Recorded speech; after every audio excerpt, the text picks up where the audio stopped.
kami mengucapkan terima kasih kepada Bapak Kepala Sekolah dan Bapak Ibu Majelis Guru yang hadir pada pengimbasan materi hari ini. Saya sebagai kepala sekolah itu berkomitmen untuk mendukung penuh Bapak Ibu CGP di sekolah dalam rangka untuk menjadikan guru penggerak. Pada saya menghormati, tentu sekolah berharap mereka ini nanti bisa mengimbaskan kepada teman-teman. Tentu harapan, karena dengan kemajuan zaman, kemajuan teknologi, orang terus menggali. Kenapa mutu pendidikan itu stagnan? Artinya tidak berubah dari tahun ke tahun. Artinya polanya selalu mempunyai peluang yang besar untuk disalahgunakan. Tentu dengan kebijakan Menteri yang baru, kita bersyukur dikeluarkan regulasi, artinya di dalam kita mengelola pendidikan, terutama khusus kepada kita Bapak dan Ibu Guru, kita tentu harus siap untuk segala perubahan. Baiklah Bapak Ibu, kita lanjut, yaitu dasar pendidikan KHG itu ada 3 semboyannya. Yang pertama itu adalah Ingatso Sungtolodo, yang artinya di depan memberi teladan. Jadi ketika kita berada di depan, memposisikan diri kita sebagai pendidik, kita memberi teladan kepada peserta didik kita atau kepada siswa kita. Apa yang harus dilakukan? Begitu juga yang di tengah, Ingmadio Mangun Karso. Yang di tengah itu menyemangati. Begitu juga posisi kita, memberi semangat kepada peserta didik, bagaimana dia bisa mencapai kebahagiaan yang diinginkannya, baik sebagai manusia maupun sebagai anggota masyarakat. Dan untuk Muri Handayani yang di belakang memberi dorongan. Jadi 3 semboyan yang didasarkan oleh pemikiran Ki Hajar Dewantara ini sangat baik untuk kita sebagai pendidik. Bagaimana kita memberi teladan kepada anak didik kita, bagaimana kita menyemangati anak didik kita, bagaimana kita memberikan dorongan kepada anak didik kita supaya menjadi manusia yang bisa mencapai kebahagiaan yang sendiri. Baiklah, kita lanjut bahwa dasar-dasar pendidikan Ki Hajar Dewantara ini adalah kodrat anak itu adalah merdeka. Apa itu manusia merdeka? Manusia yang hidupnya lahir atau batin tidak tergantung kepada orang lain, akan tetapi bersandar atas kekuatan diri sendiri. Jadi konsep merdeka ini adalah mandiri. Kita harus bisa menjadikan peserta didik kita menjadi yang mandiri, berpijak pada kakinya sendiri. Jadi maksud pengajaran dan pendidikan yang berguna untuk kehidupan bersama ialah memerdekakan manusia. Memang untuk memerdekakan manusia itu bukan hal yang mudah, apalagi memanusiakan manusia. Nah, itu dibutuhkan juga waktu dan dibutuhkan sebuah pendidikan. Selanjutnya, kodrat anak itu adalah bermain. Jadi kita tidak bisa memaksa siswa kita sebagaimana menjadi keinginan kita. Karena bermain itu adalah salah satu kodrat anak dalam pikiran, perasaan, kemauan, tenaga, ada cipta, karsa, karya, sudah ada pada diri anak. Kita hanya bagaimana kemauan tadi, bermain tadi menjadi permainan yang bermanfaat.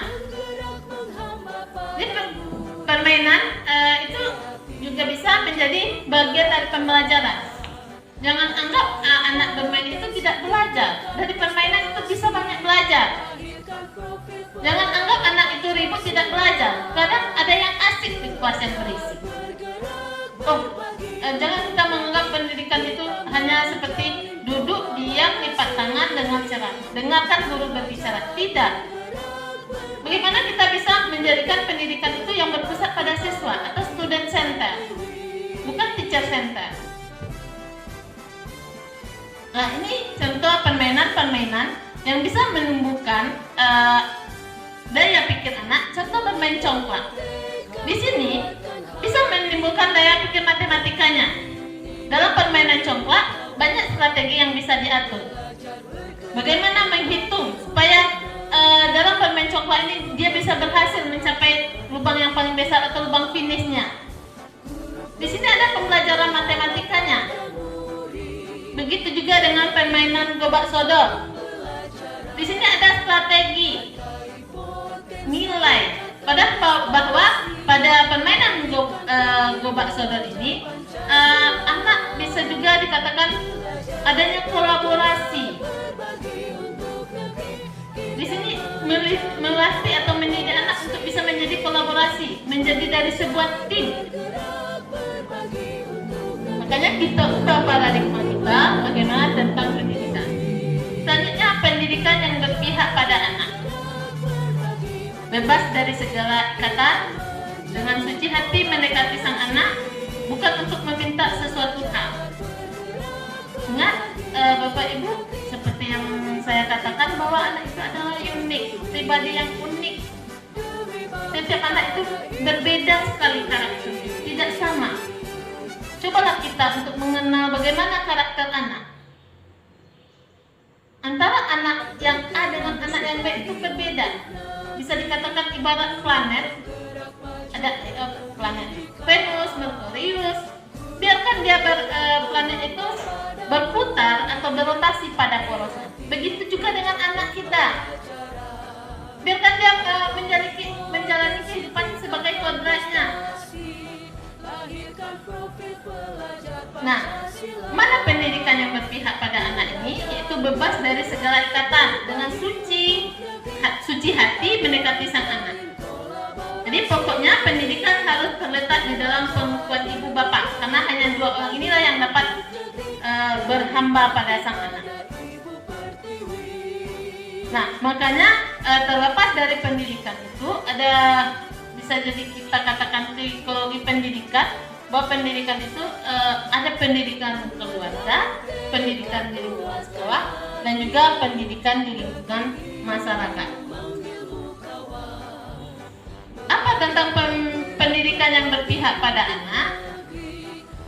Pemikiran tentang berhamba pada anak ini tercetus dari suatu penyesalan pada Ki Hajar Dewantara. Waktu itu beliau ada di suatu negara, sedang ada deadline pekerjaan, sehingga beliau menyampingkan anak, tidak mempedulikan anak, sehingga anak ini mungkin dianggap sebagai suatu mengganggu, sehingga anak beliau yang bernama Ning Asti beliau letakkan di luar, di teras, beliau melanjutkan pekerjaan tanpa beliau sadari bahwa di luar sana itu telah terjadi hujan salju.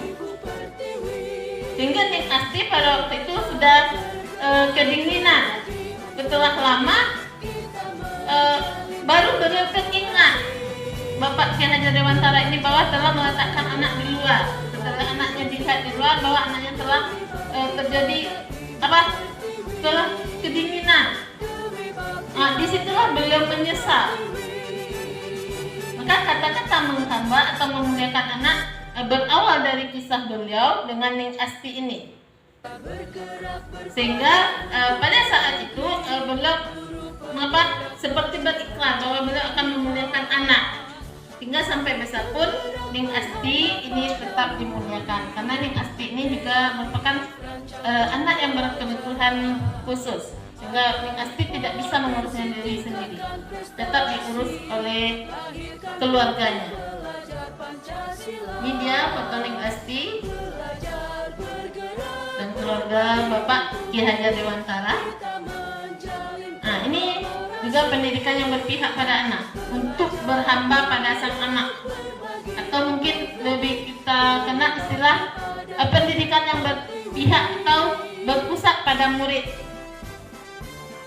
Nah, yang awalnya mungkin kita beranggapan, saya dulu juga beranggapan begitu waktu saya mengajar, bahwa menganggap siswa itu atau anak itu adalah sebuah kertas kosong yang bisa kita gambar atau kita orak-orik sesuai keinginan kita. Ternyata tidak. Anak itu lahir dengan kodratnya yang masih yang sama-sama. Berarti kodrat alam, bisa dikatakan kodrat alam. Dia sudah memiliki karakter sendiri. Cuman karakter tersebut belum terbentuk secara jelas, masih dalam bentuk sama-sama. Maka disinilah tujuan pendidikan, yaitu menuntun, memfasilitasi atau menebalkan garis-garis samar tadi untuk dapat memperbaiki tingkah lakunya. Kita contohkan kodrat anak ini yang seperti garis sama-sama tadi. Misalkan ada anak yang terlahir dengan suara yang merdu. Bagaimana kita tuntun anak ini supaya dengan kodrat yang dimilikinya kita menentukan, mengarahkan. Jadi kita tidak bisa memaksa anak. Anak yang suka seni tidak bisa kita paksa untuk eksakta. Begitu juga anak yang suka eksakta tidak bisa kita paksa untuk dia mahir di dalam seni. Makanya sekarang adanya perubahan kurikulum untuk mengetahui bagaimana pendidikan itu terhadap anak. Contoh dalam kurikulum 2013 itu tidak ada lagi perankingan kan? Itu bagaimana gimana anak itu sesuai dengan keinginannya. Apalagi ditambah lagi kurikulum yang baru ini, prototype.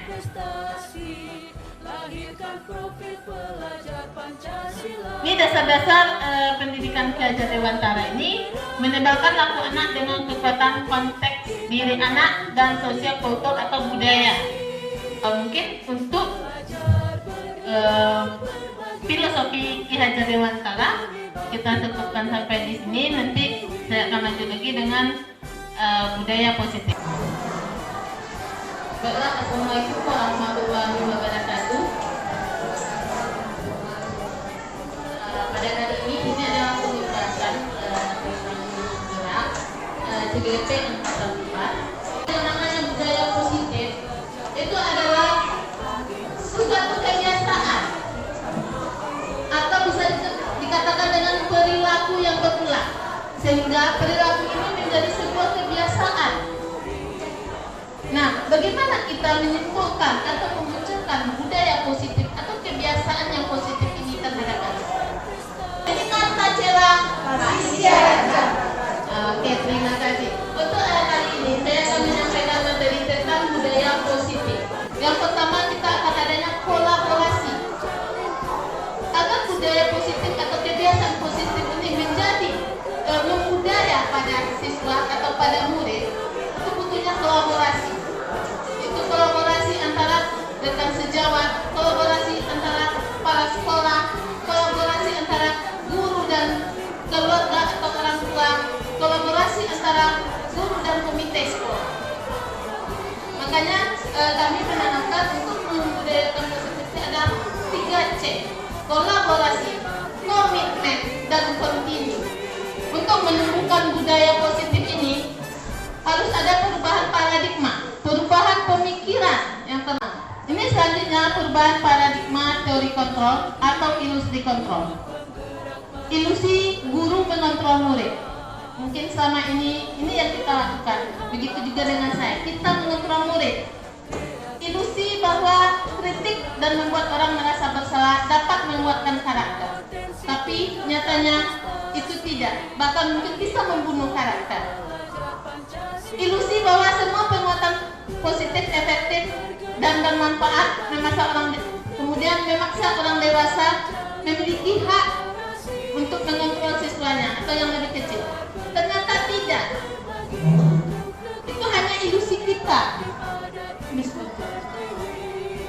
Ilusi bahwa kita sebagai seorang guru bahwa murid adalah kita yang mengontrolnya, kita yang menentukan kemana arahnya.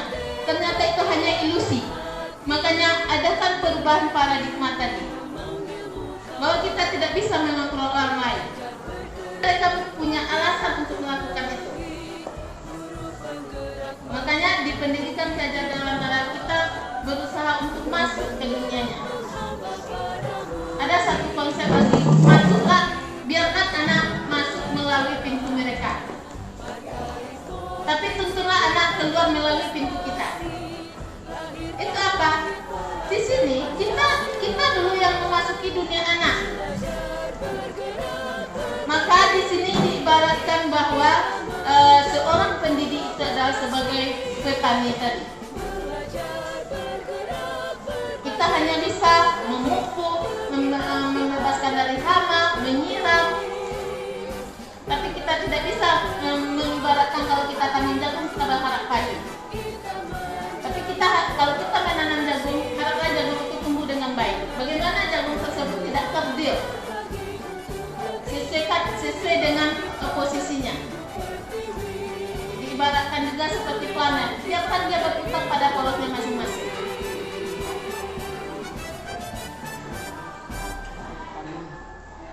Selanjutnya makna kata disiplin.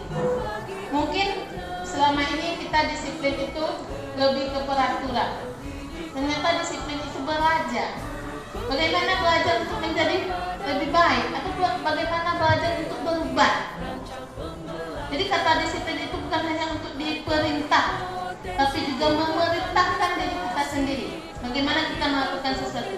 Contohnya, kenapa saya harus datang tepat waktu? Atau kenapa saya harus datang ke sekolah sebelum acara dimulai? Di sini maknanya kita diajarkan bagaimana cara menghargai waktu. Nah, ini adalah teori motivasi perilaku manusia. Jadi ada teori motivasi perilaku manusia itu ada 3. Yang pertama, apa yang dilakukannya mungkin untuk menghindari ketidaknyamanan atau hukuman. Begitu juga dengan siswa kita. Atau kalau di Minang, kalau kebiasaan positif ini mungkin ada pepatahnya, ketek taraja, gadang tabao, tulung tobat itu. Ini juga bisa kita sangkutkan. Apabila perilaku positif ini sudah menjadi kebiasaan, sudah terjadi berulang-ulang pada siswa kita, maka setelah dewasa nanti dia akan terus berperilaku positif. Seperti contoh sederhana saja, kita membiasakan siswa kita membuang sampah pada tempatnya. Mungkin awalnya berawal dari peraturan atau hukuman kalau tidak menjalankannya. Itu masih motivasi eksternal yang berawal dari orang lain untuk menghindari ketidaknyamanan. Kalau kamu tidak membuang sampah pada tempatnya, maka kamu akan disuruh pesan. Mungkin berawal dari itu, dari pemaksaan. Nah, harapan kita dari pemaksaan yang kita lakukan kepada anak itu menjadi kebiasaan.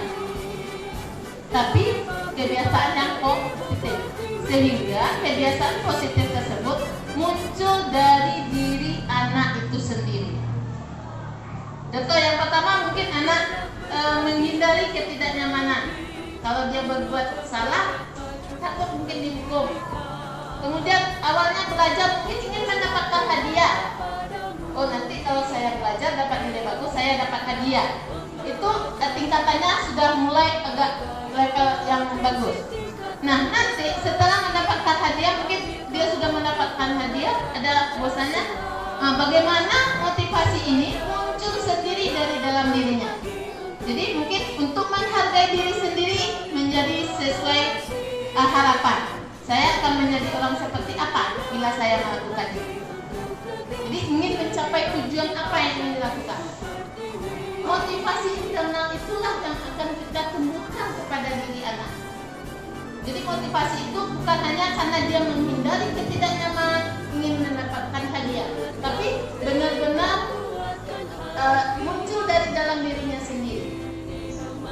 Seperti yang saya katakan di awal, ini tidak butuh waktu yang ini cukup butuh waktu yang lama. Seperti tadi adanya kolaborasi, kemudian komitmen dan kontinu. Tanpa ada kolaborasi ini tidak akan terlaksana. Dan tanpa ada komitmen yang jelas ini juga tidak. Ada kolaborasi, ada komitmen, tapi tidak berkelanjutan. Mungkin hanya dilaksanakan 1 minggu atau 2 minggu, itu tidak akan berdampak. Tapi secara kontinu, berkelanjutan. konsep merdeka menurut Ki Hajar Dewantara, mungkin tadi juga sudah dibahas bahwa merdeka itu artinya tidak hanya terlepas dari perintah, akan tetapi juga cakap buat memerintah diri sendiri. Saya harus datang ke sekolah sebelum jam pelajaran dimulai. Apa motivasinya nanti? Nah, ini budaya positif. Ini lingkungannya yang berawal dari peraturan kelas mungkin naik setingkat menjadi keyakinan kelas. Setelah menjadi keyakinan kelas, baru lanjut ke lingkungan positif. Itu di sini adalah sekolah.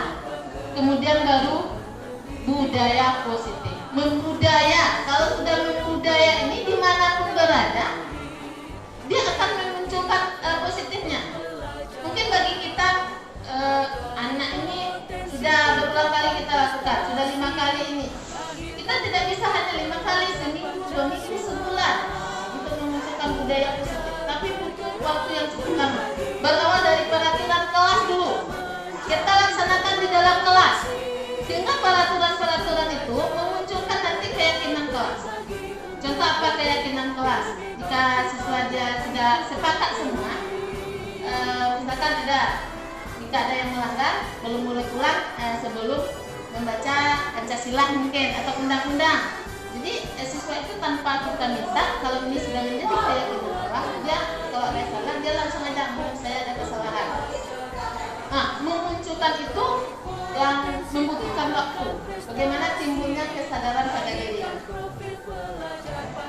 Lanjut. Nah, keyakinan kelas, hukuman dan penghargaan. Mengapa tidak peraturan saja? Mengapa harus keyakinan? Kan kita bisa itu. Ini peraturannya harus kalian laksanakan. Kalau belajar dengan ibu ini peraturannya. Kenapa tidak peraturan saja? Mengapa harus keyakinan?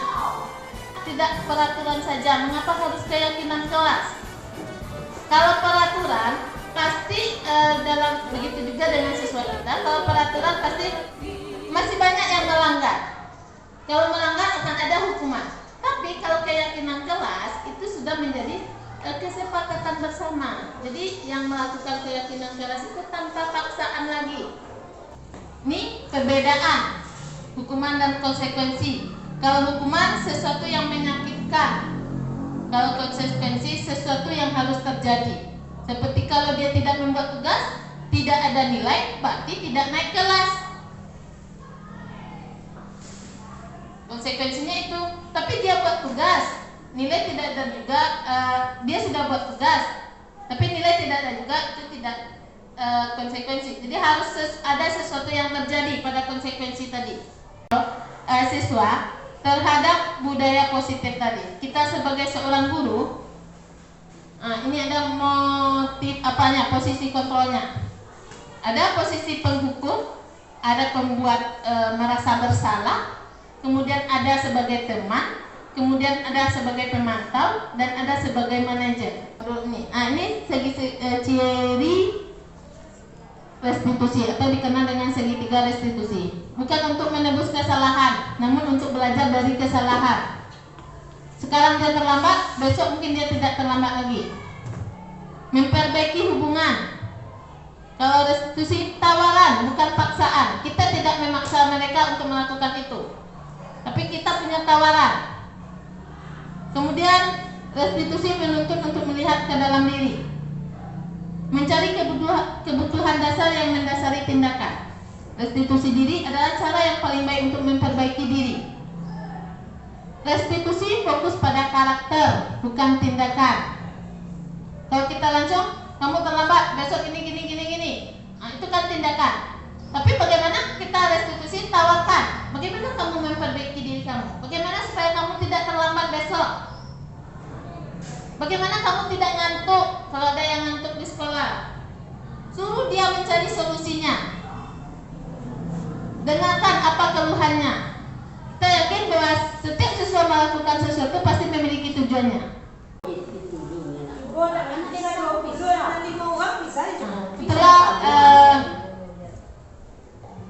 Setelah penimbasan budaya positif dari kami program CGP Angkatan 4 Kabupaten Pesisir Selatan. Banyak salam. Assalamualaikum warahmatullahi wabarakatuh.